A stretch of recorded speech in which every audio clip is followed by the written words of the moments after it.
Sam from London Lyfestyle. I left the military just over a year ago now, and I wrote a bit of a blog about this, about me leaving. I've written about 4 blogs, so please check them out. And it's kind of like a bit of my journey of going from a very kind of like shy guy and almost sort of depressed. I don't really like the word depressed because it sounds too dark, but I was describing it to a friend the other day, and it was a feeling of kind of like what's the point in being here. And he was saying that sounds really dark, but actually it wasn't. It was kind of like there's almost a bit of bitterness there, but it was almost like, rather than I want to kill myself, it was more of a, kind of like, what's the point in being here? So then you discover things like self-development sites, so whether they're dating sites or just general healthy sites about food or nutrition, and you realise that you can improve yourself. So you can improve your diet, you can become confident around people in social situations. So whether you see a girl you like and you want to get a number, you can actually work up the confidence to go and approach her. And for me, coming across those sites was pretty much life-saving, because I had a lot of social anxiety to the point where I remember going to like friends' parties, and I used to dread it for about a week because I'd have so much anxiety, and when I go in and I have to greet them, it was fucking paralysing. And doing things like going out onto the streets and approaching strangers really helped me overcome that anxiety. So I think some people come into this for a lot of reasons. Like, some people might come into things like meeting girls and learning about it just to sleep with a lot. I know that was for me at one point, but originally it was all about improving myself and becoming less anxious. And what I found was when I approached girls in the cold daylight sober, I would bring up all those anxieties and kind of looking back, getting a reference point that I'm not going to die. And once I do this for a month, I'm going out pushing myself, and I get these reference points that I'm not going to die over a month period, I realise there was massive growth in myself in all areas of my life.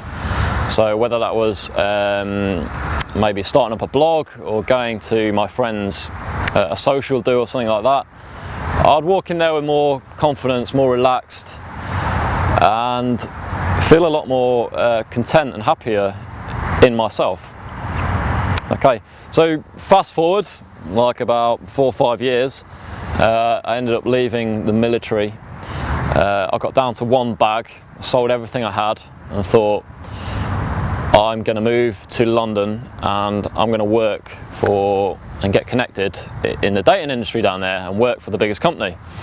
So I came down, I did a boot camp with daygame.com, and I ended up getting pretty friendly with Yad.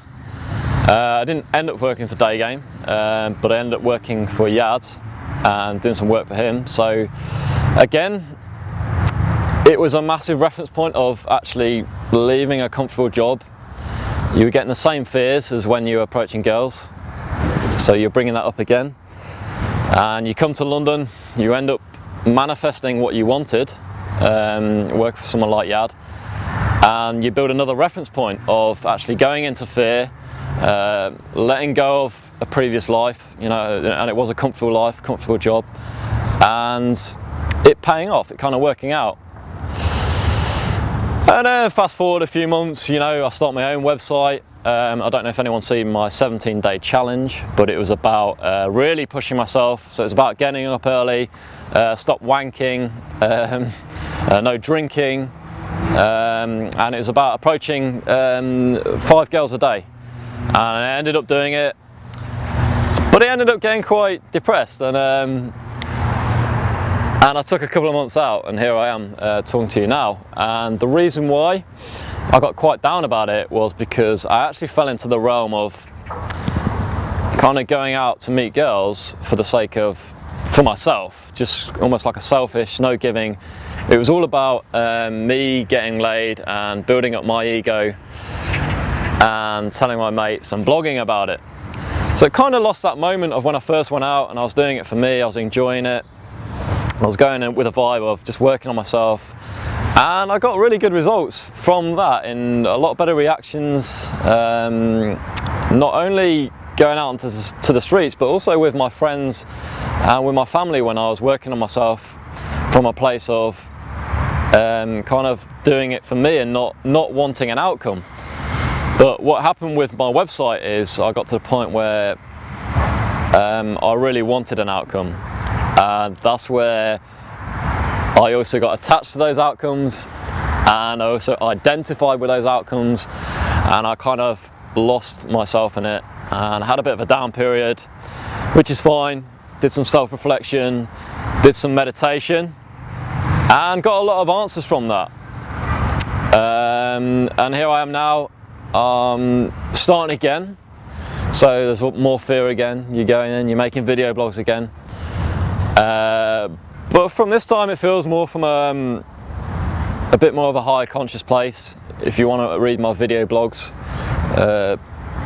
please read them.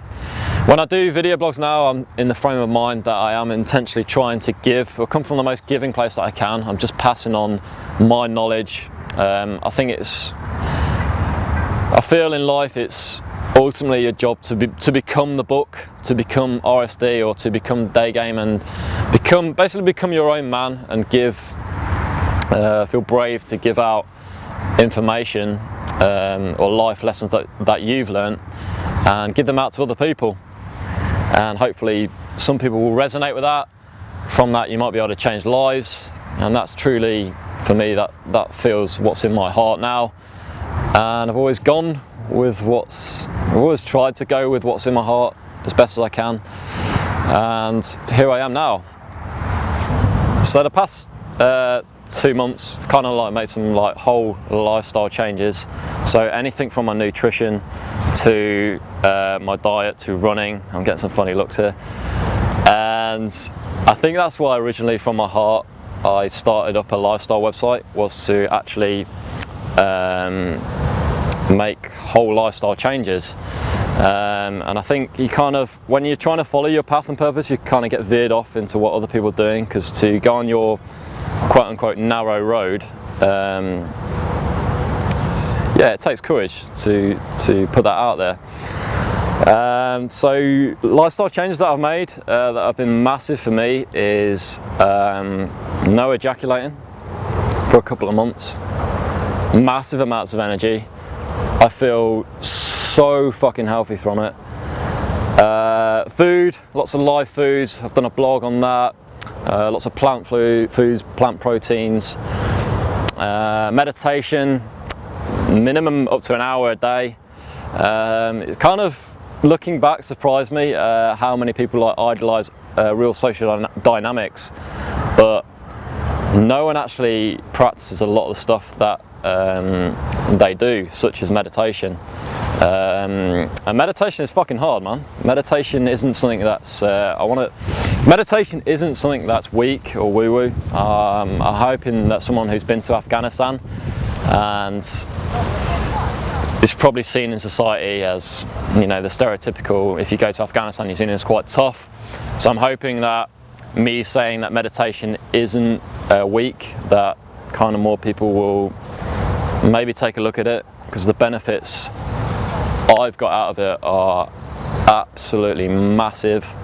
I run a meditation class every week, so please maybe put a comment below or email me, and you're welcome to come along to that. The website's going forward, like I say, it's all lifestyle stuff. We still love facing our fears. You don't necessarily have to do social freedom exercises like approaching girls or guys in the street. It's just a feeling that you can bring up fear, but you can bring up that fear in anything that you love. Say my mate starting a website on, I think, fly fishing. I'm sure he's got goals with that, and it'll bring up certain fears and maybe some doubts, but in his heart, I think that's what he loves.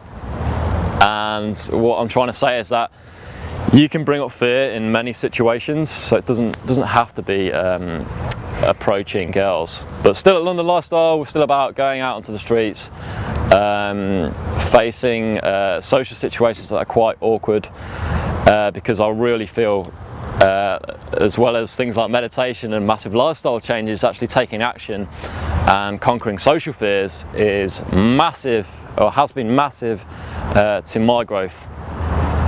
And yeah, that's cool. I'll sort of finish up by thanking people that made me feel so welcome when I came to London. People like Yad. I'm not going to mention other names, maybe for privacy reasons, but there's so many people that have helped me since I've been down here. Dave Diggler, and made me feel welcome, and really I feel like they're brothers, and they've really helped me grow as a guy. Very grateful for that. And this is my opportunity to kind of be the book, give out my advice, not necessarily saying it's perfect or right, but I try and talk from the heart, and hopefully give something back to you guys that I've learned.